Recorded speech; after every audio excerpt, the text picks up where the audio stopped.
ጽናት የታገሰችውን ያክል ታግሳ የሰርጋቸው ቀን ግን እውነቱን ነገረቻቸው። ኪራም በጣም ተናደደ። በዚህ ነገር ላይ ግን መራዊትም ትክክል አላደረግሽም በማለት ጽናትን ወቅሳታለች። ምክንያቱም ጽናትዬ ውሳኔሽን ለመቀየር አሁንም ጊዜው አልረፈደም በማለት በፊት ስትመክራት ነበረ። ከኪራ መራቅ እስካልፈለግሽ ድረስ ይህንን ነገር አትወስኝ በማለት ስትመክራት ነበረ። ሰላም ሰላም! ውድና የተከበራችሁ የዜድ ሀበሻ ቤተሰቦች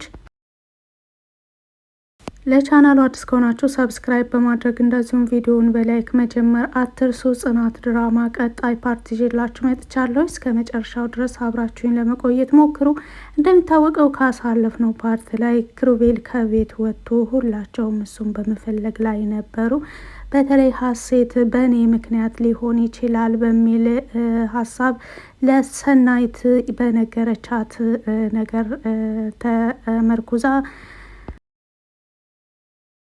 ሰናይት ለጽናት ስትነግራት ጽናት ደግሞ ወደ ሀሴት በመሄድ ምናልባትም ክሩቤል ወደ ቤት ላይ መለስ የቻለው በአንቺ ምክንያት እስከሆነ ድረስ የት እንዳለ ስለምታውቂ ምን አድርገሽ ነው በማለት ሀሴትን ስትጠይቃት ምን እያልሽ ነው? እኔ ምን እንደምትይም እየገባኝ አይደለም በማለት ላይ እየተከራከሩ ሳለ ሰናይትና መራዊ ከኋላ ይከተሏታል ጽናትን።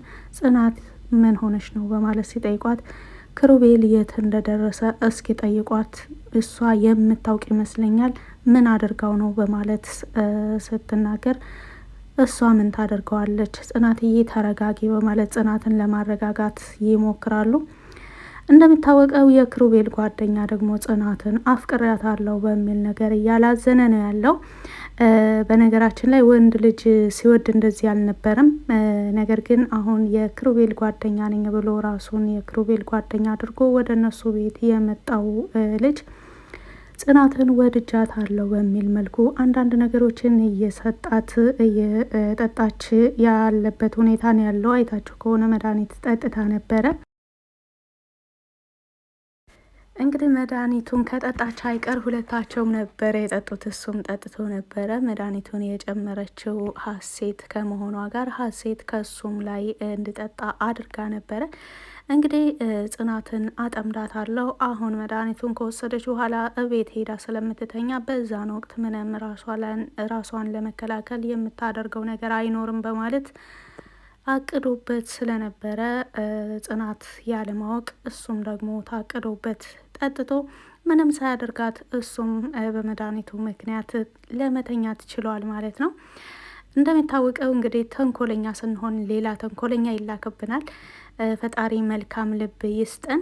እንደዚሁም ጽናት ደግሞ በንጹህ ልቧ ስለሆነ ነገሮችን የምታስኬደው ንጹህ ልብ ያላቸው ሰዎች ደግሞ የሚጠብቃቸው ኃይላቸው፣ እምነታቸው፣ ችሎታቸው፣ እውቀታቸው ሳይሆን የፈጠራቸው ፈጣሪ ነው የሚጠብቃቸውና መቼም ቢሆን አስተማማኝ አካል ላይ ነው ያሉት።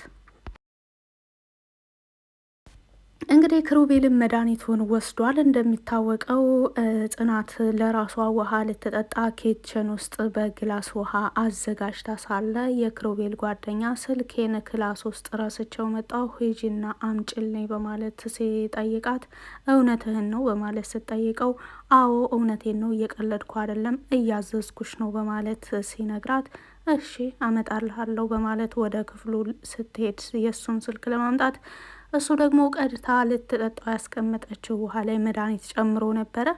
ስልኩን አምጥታለት ስልኩን ተቀብሎ እሱም ወደ ውጭ ሲወጣ ክሩቤል ደግሞ ወደ ኪችን ይመጣል።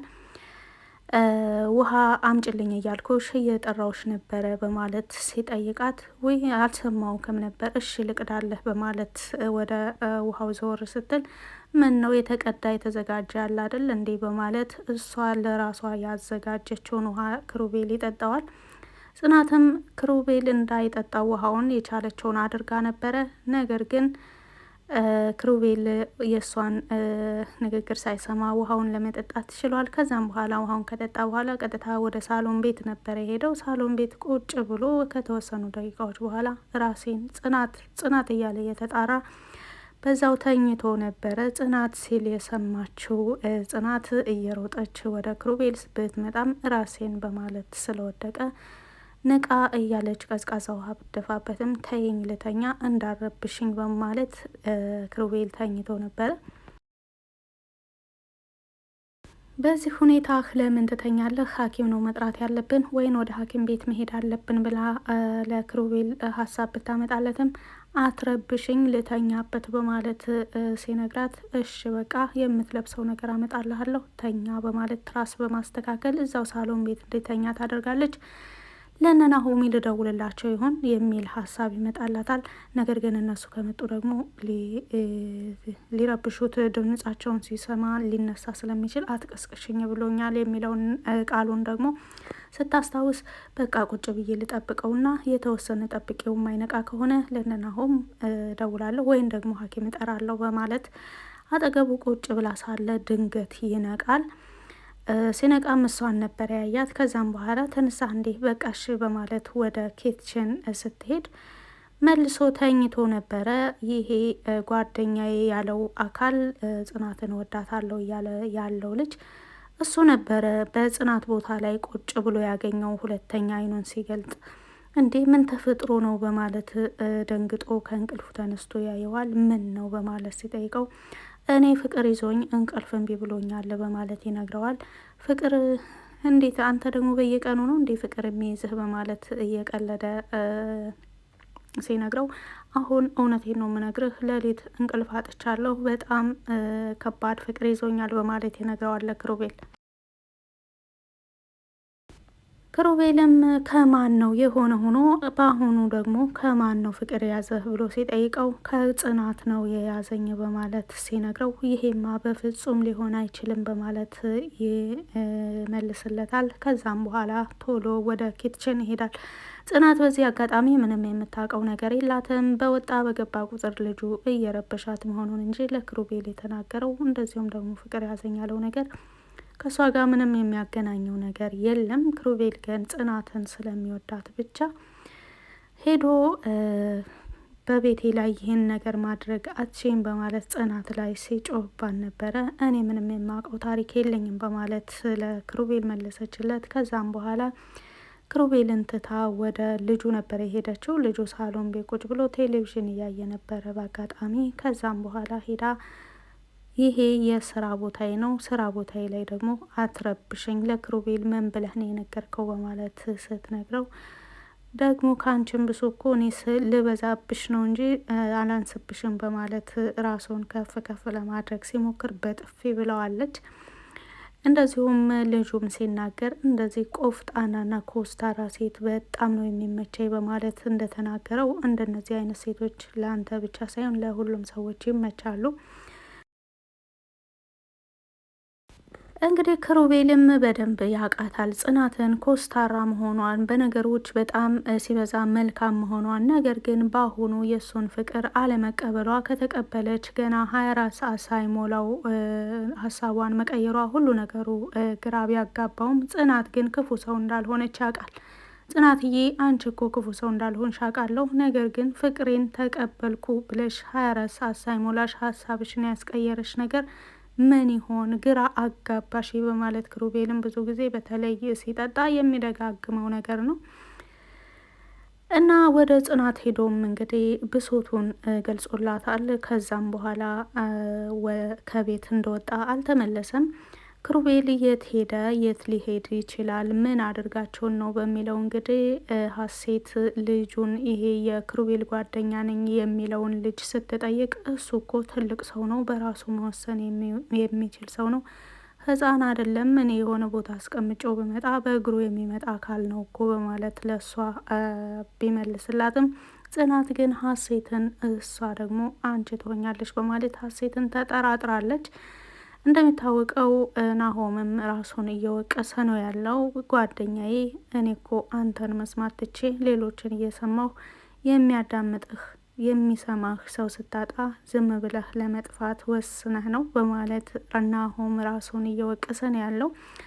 እንደሚታወቀው ናሆምና ክሩቤል አብሮ አደግ ጓደኛ ከመሆናቸውም አንጻር ነገር ግን ወደ ክሩቤል ቤት የገባቸው ሰራተኛ ጽናት በቀና አስተሳሰቧና በመልካም ሰውነቷ ናሆምም በጣም ይቀርባታል፣ ያምናታል፣ ይወዳታል። ከዛም አንጻር ነው እንግዲህ በኪሩቤልና በጽናት መካከል አንዳንድ ነገሮች ሲፈጠሩ ናሆም ሚዛናዊ ሆኖ ነው አስተያየት የሚሰጠው፣ ሚዛናዊ ሆኖ ነው የሚደግፈውም የሚቃወመውም እና አንዳንዴ አንቺ አጠፋሽ ከሚለው ይልቅ አንተ አጠፋህ ቢለው ኪሩቤልን ቢቃወም ይሻለዋል። ምክንያቱም ጽናት ለነገሮች በጣም አስተዋይና በጣም መልካም እንደሆነች ከቅርብ ጊዜ ወዲህ ቢያውቋትም በነገሮች በጣም በስፋት ያወቋት ይመስላል። እንደዚሁም አሁንም ናሆምም እንዳለው በአሁኑ ግን ጽናት ጥፋተኛ ነሽ፣ እውነቱን መናገር ነበረብሽ። እንግዲህ ናሆም እዚህ ላይ የተደበቀ እውነት እንዳለ አያውቅም። በቻለችው አቅም ግን መራዊ ለውሳኔም ለንግግርም አትቸኩል በማለት ናሆምን እያረጋጋቸው ነው ያለችው። መራዊ እንደዚህ ልታስብ የቻለችው ጽናት ያለችበትን አጣብቂኝ ስለምታውቅ ነው። ነገር ግን ጽናት የወሰነችውን ውሳኔ ደግሞ ማስቀየር እንደማትችል ከመጀመሪያውኑ ያለውን ምስጢር ስትነግራት ለመራዊ ቃል አስገብታት ነበረ። መራዊ የሆነ ምስጢር ልነግርሽ ነው፣ ነገር ግን ለማንም እንዳትናገሪ ቃል ግቢልኝ በማለት ነበረ መጀመሪያም ቃል ያስገባቻት። ልስማሽና እንደ ነገሩ ይወሰናል በማለት ስትጠይቃትም አይ ምንም ይሁን ምን እኔ አንቺን እንደ ራሴ ቆጥሬሽ ስለሆነ የምነግርሽ ለማንም ልትናገሪ አይገባም፣ ሀሳቤንም ውሳኔንም ልታስቀይርኝ እንዳትሞክሪ በማለት ነበረ ቃል ያስገባቻት። እንደዛ ካልሆነ ግን ምንም የምነግርሽ ነገር የለኝም በማለት ነበረ። መራዊትም በዚህ ነገር ተስማምታ እውነታውን ነገረቻት። ነገር ግን ከዛም በኋላ ጽናትዬ ውሳኔሽን ለመቀየር ከፈለግሽ ጊዜው አልረፈደም ትላት ነበር በተደጋጋሚ። እንደሚታወቀው እንግዲህ ዛሬ መግቢያው ላይ እንዳልኩት ጽናት ከረፈደ በኋላ ለኪሩቤል ነገረችው። ኪሩቤል ደግሞ ሲጀመር ብሶት አለበት። ለዛም እሷ የምትለውን ነገር ከመቀበል ወደ ኋላ አለ። የአሁኑ ዙር እዚህ ላይ ያቆም ነበረ። የቀጣይ ዙር ምን ይፈጠራል የሚለውን አብረን የምናይ ይሆናል። በቪዲዮ ላይ ማንኛውንም አስተያየት በኮመንት ስር መጻፍ ትችላላችሁ። መልካም ጊዜ